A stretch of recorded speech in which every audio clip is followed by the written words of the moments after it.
working on the border of this wedding plate, and as you can see, it's a pretty, I don't know if I'd say intricate, but fairly challenging design, partly because of the size of some of these chips, the angles, how curvy it is, and then especially here when I get to this kind of intersection with the circle and this kind of triangular area, that gets a little interesting, trying to understand the geometry in the bottom of that chip.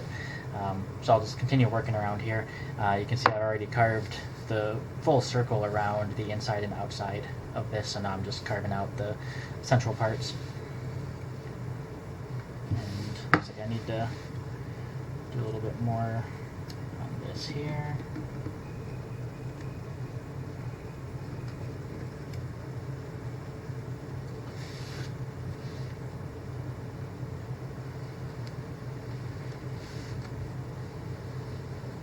It's a fairly large plate and a lot of curves, so I'll do my best to keep the carving in frame, but sometimes that can be pretty tricky to do.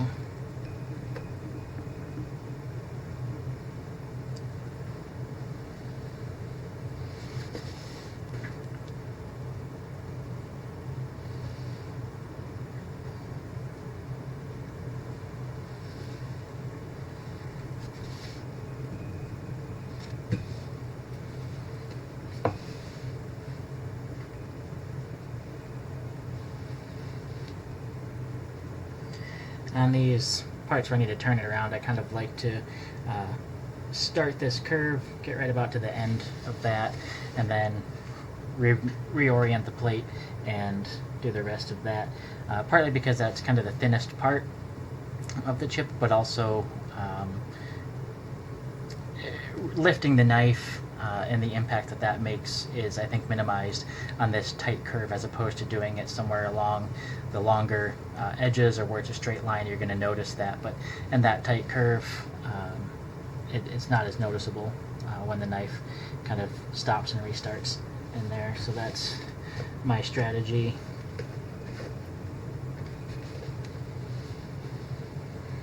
And then this part gets kind of interesting because it turns into this kind of curves in and then becomes basically what is a circle. So rather than trying to do that all as one, I stop the knife here just before it becomes a circle, and then I restart and basically carve this piece more as I would just a standalone circle, and then finish up coming around this way, and then I'll have to go back and touch up that intersection. And so there started to run along the grain. This is going from a with the grain cut transitions to against the grain, so not too surprised to see that grain lift up there. So I'll stop that cut and then resume it here on the opposite end and make this a with the grain cut.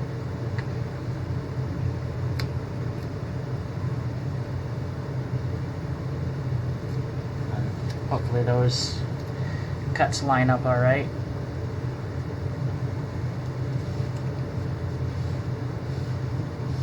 A little bit of touch up to do on that transition there, but not too bad.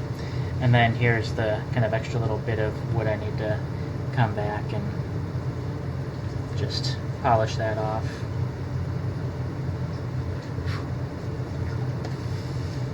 Looks like I've got a little bit at the bottom here. Not too bad.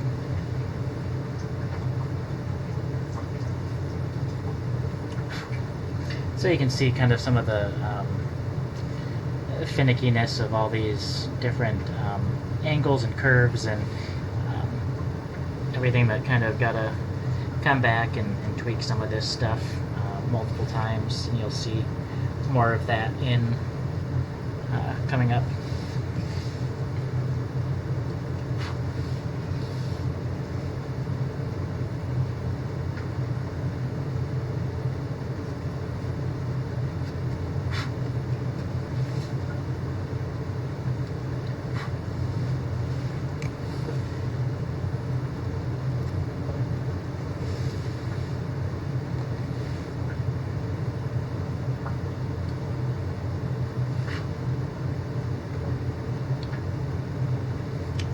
that's all pretty clean. Another little slice there.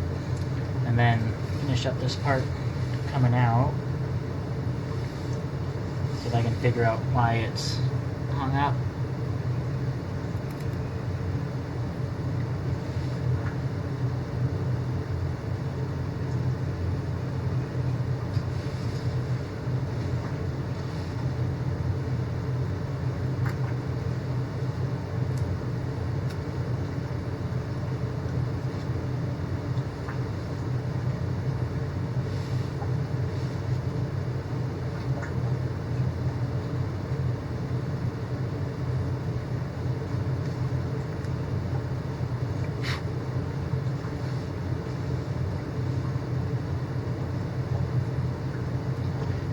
Then pick it up and continue following this around. And this is another interesting intersection, this kind of pointy triangular wing thing here as it comes into this larger section of chip. It's a little bit tricky to get everything to line up right, so I'm gonna maybe not get the full depth and wait until I remove some wood and come back to finish that up later.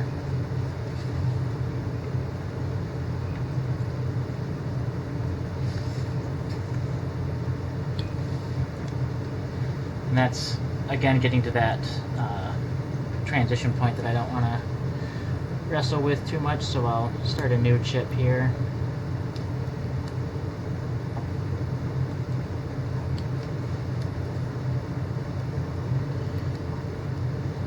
This is kind of my process, just remove pieces as I go instead of trying to make big sweeping cuts and remove big chunks all at the same time. Just work with one piece at a time, try to fight the wood as little as I can.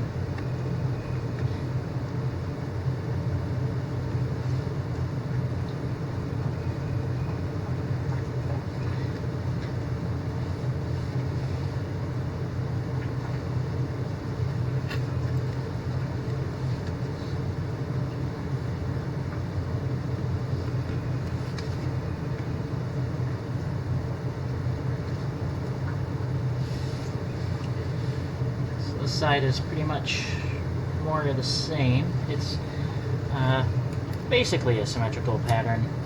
If you look closely, it's not exactly identical. Having the two halves of it subtly different while generally looking the same gives it kind of a more natural, organic feel, a little bit less contrived.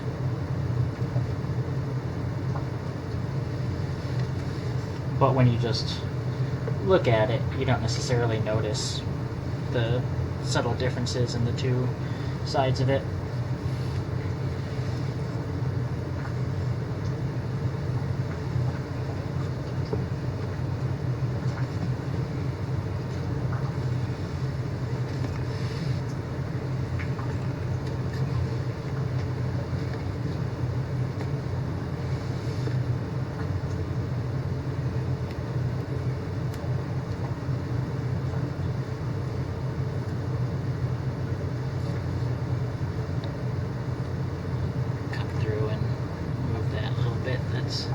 Hanging on.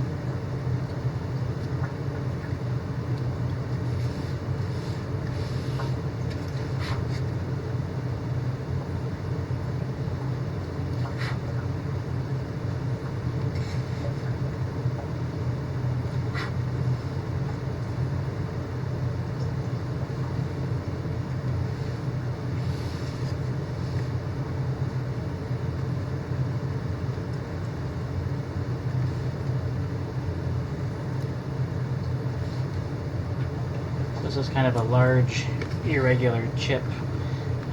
Gotta take multiple passes, probably break out smaller chunks of it to see where it needs to be cut more.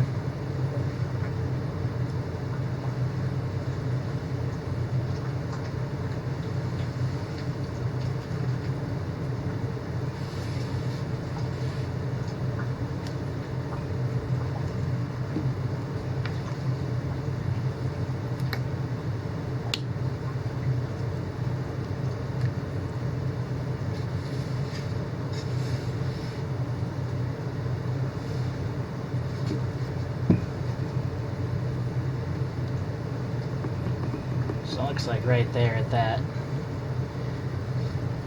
turn where this goes from straight to then this bend, I didn't quite get down far enough. That was the major hang up for that section.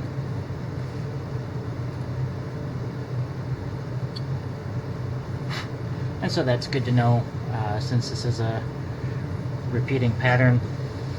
When I get to the next instance of that, something to be aware of to make sure I get the depth a little bit better there if I can.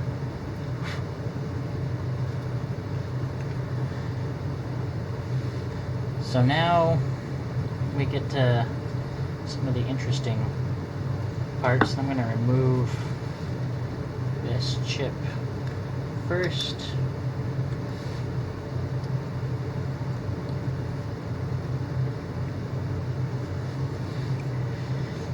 Let me grab a pencil to kind of show what's happening here. This shape, this kind of little triangle bit here, it actually curves around, has a hump in the middle, like that. And then this is going to have, so this is going to come to a point, and then it's going to have a ridge that runs down like this, and then this is going to have a kind of descending slope all around it. And so at some point here, this descending slope is going to meet up with this ridge. And when I first started doing this pattern, I tried to make it be a point so that this completely disappeared this ridge where it met the slope. And just the geometry, the dimensions, it doesn't actually work that way. So you can see this is kind of what it looks like when it's carved.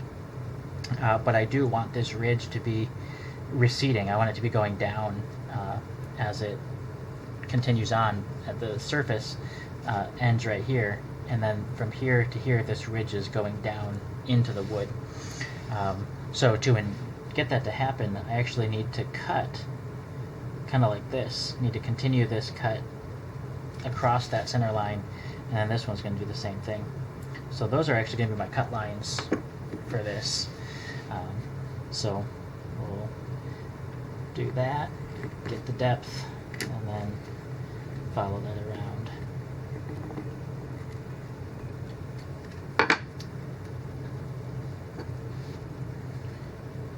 Do the same thing, start that, and then the deepest part right here, and now I can start drawing it up to match that pattern line.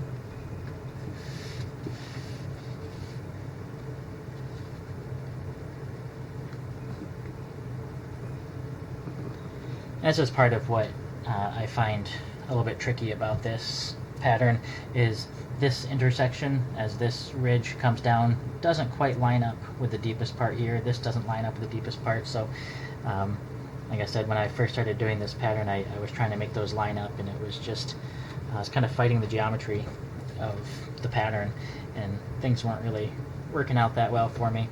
So just kind of letting it be what it is, let those intersections happen naturally as they should, with using a consistent knife angle and just following the lines. They're gonna, if you can do that consistently, they're gonna work out as they should.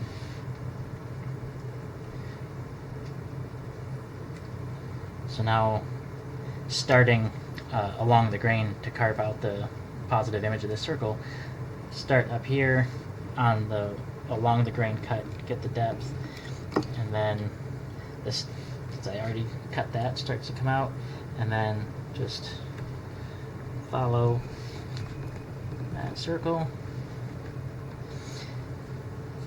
and kind of only do half at a time, because I want to be carving with the grain here for this pretty tight curve.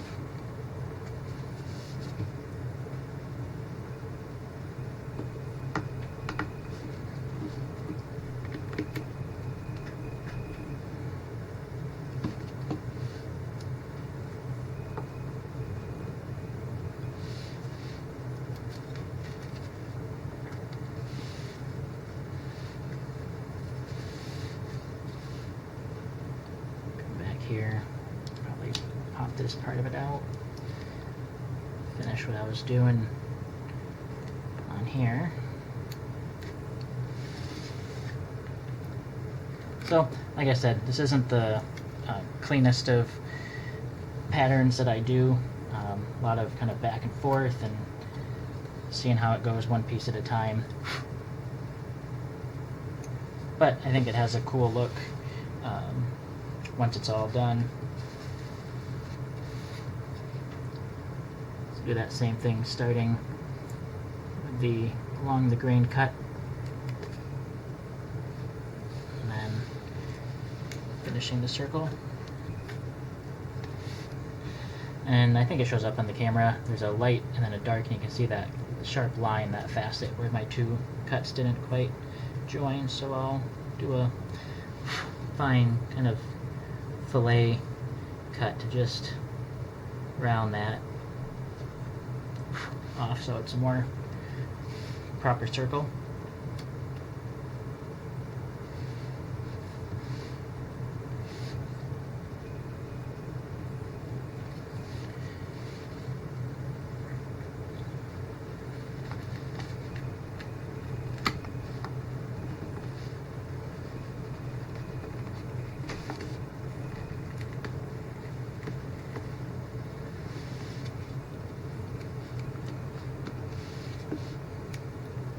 Continue this one all the way around to make it nice and smooth and continuous.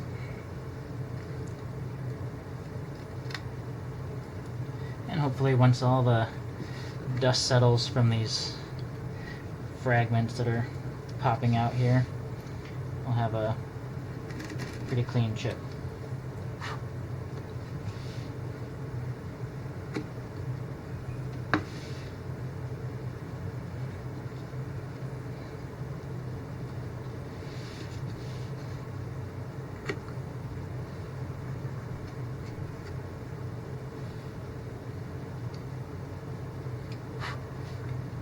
And depending on where on the plate, where the grain direction is on this ridge, it tends to be really fragile. So you can see this is actually the most fragile one where the grain is running this way. And so this is all just very short, fragile grain direction. And this little bit here actually did tear out. This one's not quite as fragile, but I do still want to be careful around that.